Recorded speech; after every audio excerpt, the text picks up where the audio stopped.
So Toyota, they're the biggest automaker on the planet, right?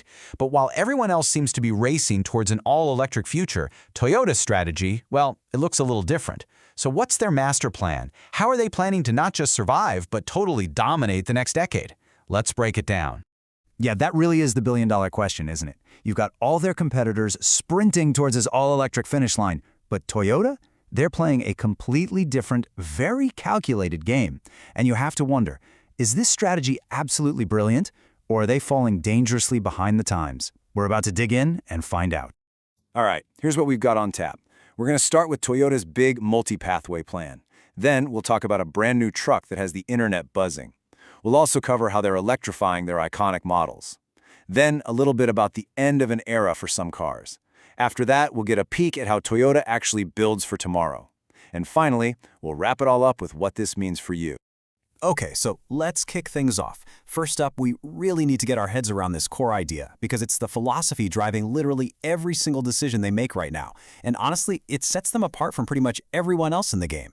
And this right here is the absolute key. You know, while so many other car makers are screaming, EVs are nothing, Toyota is kind of hedging its bets. They're looking at the real world and seeing that, hey, charging infrastructure isn't perfect everywhere. Battery materials, super expensive. And maybe most importantly, customers all over the globe have totally different needs. So their answer is this multi-pathway approach. It's a huge bet on being flexible instead of just having tunnel vision on one single technology. And this visual, which actually comes from a presentation by their own chief financial officer, just perfectly shows what they're thinking. They're building their production lines to be flexible. They can switch between making fully electric vehicles, regular hybrids, and plug-in hybrids. So what does that mean? It means they can ramp up or dial down production based on what people are actually buying, not just what they think you're going to buy a year from now. It's smart. And the sheer scale here is just wow. We're talking about a target of 10 million vehicles globally in 2026. I mean, that is a mind-boggling number. It just goes to show how incredibly confident they are that this whole multi-pathway thing is going to work and keep people flocking to Toyota. Okay, so a big strategy is great, but how does it translate into actual metal? You know, cars we can get excited about. Well, it starts with what might be one of the most anticipated vehicles in years, a brand new compact pickup called the Toyota Stout. And believe me, the hype is absolutely real. This quote from a Reddit user just nails it. The Maverick killer Toyota needs. I mean, Ford totally struck gold with their little Maverick truck. It's been a massive hit, and everyone has been waiting to see what Toyota's answer would be. Well, the Stout is that answer. But it's not just about hype. It's about the why. Just look at these numbers. In 2022, the Ford Maverick sold almost 75,000 units. It just crushed the Hyundai Santa Cruz. And the whole market for these small pickups? It's growing like crazy, almost 18% in just 1 year. So this isn't some random guess by Toyota. This is a cold, hard, data-driven move into a market that is absolutely on fire. So how are they planning to win this fight? Well, first, the price. It's rumored to start right around 23 grand, putting it neck and neck with the Maverick. But here's the kicker, the powertrain. The Stout is expected to come with a hybrid system as standard, and it's built on the same super reliable platform as the RAV4 and Camry. So they're not just showing up to the party, they're bringing their A game, their strongest weapon, that legendary Toyota hybrid efficiency and reliability. All right, but this plan isn't just about brand new trucks. A massive piece of the puzzle is what they're doing with their icons. You know, the legends, the vehicles that are already massive bestsellers. They're future-proofing them. And you guys, this is a huge deal. We're talking about the Toyota RAV4. This is their #1 top-selling vehicle. It's an absolute titan in the industry. And get this, starting with the brand new 2026 model, you won't be able to buy one with just a gas engine anymore. The entire lineup is going to be hybrid and plug-in hybrid only. This is their multi-pathway strategy being rolled out on their most important vehicle, period. And hey, if you're one of those people who hears hybrid and immediately thinks slow or boring, you need to check this out. Toyota is dropping its super powerful iForce Max hybrid system into its toughest, most legendary off-roaders, the 4Runner and the Land Cruiser. And look at these numbers. We're talking 326 horsepower and a stump-pulling 465 pound-feet of torque. In this case, electrified means more power and way more capability, not less.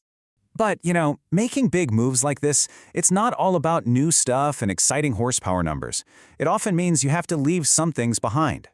And this next part of their plan is about exactly that, the tough choices that Toyota is making. See, to build this new, simplified, more electrified future, they had to streamline their lineup. And that means that some fan favorites and even some really practical options are getting the axe. This is the, well, less glamorous side of corporate strategy for sure. So here are the casualties. First, the iconic GR Supra is ending its current production run. Sad news for sports car fans. As we just talked about, the gas-only RAV4 is a goner. The affordable front-wheel drive version of the Highlander, that's also being cut, making it an all-wheel drive only SUV. And even the super fun GR Corolla hot hatch is simplifying things by dropping its premium trim level. So you have to ask yourself, how does a company this gigantic actually pull off such a massive shift? I mean, it's like turning an aircraft carrier. Well, it all comes down to their legendary manufacturing process, the Toyota Production System. But it's been updated for a whole new era. And here's their playbook, and this comes straight from their own financial briefings. So, number one, they're shortening lead times. This lets them react to what customers want right now, not what they'd guessed they'd want a year ago. Number two, they are seriously cutting down on the variety of parts they use. This frees up a ton of factory space, like 35%, and just makes everything less complex. And number three, they're focused on improving what they call value-added work, basically using machines to make the job easier and more productive for their people. And this is a perfect real-world example of that third point. On the one side, you see a worker having to manually lift this heavy 18-kilogram part. That's almost 40 pounds. But on the other, you see a machine assist doing all the heavy lifting. This doesn't just reduce strain and prevent injuries, it speeds everything up and lets the human workers focus on the stuff that really requires their skill and judgment. It's their whole philosophy in a nutshell.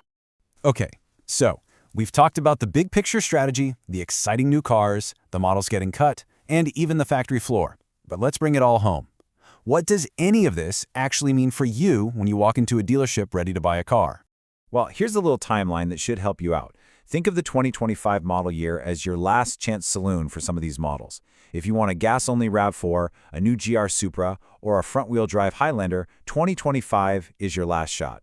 But if you're holding out for the new hotness, like that awesome-looking Stout truck or the all-hybrid RAV4, then you're going to want to wait for 2026. So that's the big decision, right? Buy now or wait for what's next. When you boil it all down, it really comes to this one thing. Toyota is making a massive, company-defining bet. They're betting that a patient, flexible, and hybrid-focused strategy is the true key to winning in the long run. And so that leaves us right back where we started, with the big question. Is this patient's multi-pathway strategy a brilliant master stroke that's going to keep them on top for another generation? Or is it a cautious mistake that's going to leave them playing catch-up in a world that is sprinting towards an all-electric future? I guess only time will tell.